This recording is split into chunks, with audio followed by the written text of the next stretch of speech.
Matthieu 11:12. Depuis le temps de Jean-Baptiste jusqu'à présent, le royaume des cieux est forcé et ce sont les violents qui s'en emparent.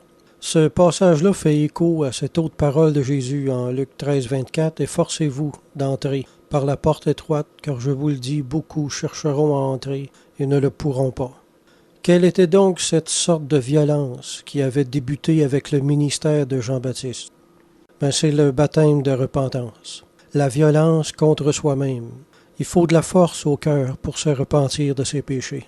Il faut du courage pour faire les efforts nécessaires pour renoncer à des habitudes mauvaises et permettre à Dieu la transformation de sa vie. On se souvient que Jésus a dit « Si ta main droite est pour toi une occasion de chute, coupe-la.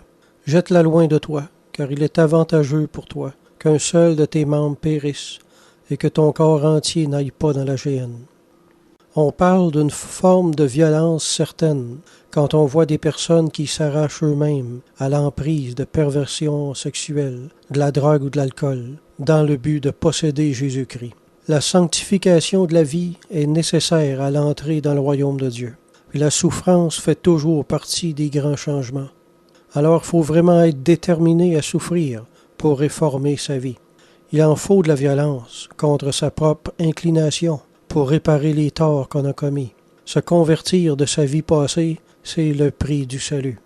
Mais c'est rien à comparer du prix que le Seigneur a payé sur la croix.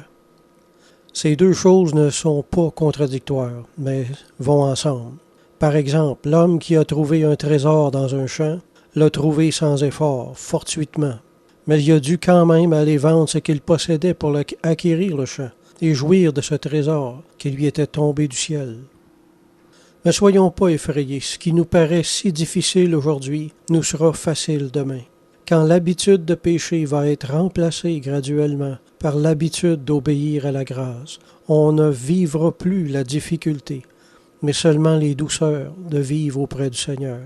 Peut-être qu'aujourd'hui, ça vous paraît impossible de changer, mais devant votre difficulté, marchez par la foi un jour à la fois. Jésus a dit, ce qui est impossible aux hommes est possible à Dieu, et tout est possible à celui qui croit. Dieu va faire lui-même pour vous ce que vous n'avez jamais été capable de faire pour vous-même. Amen.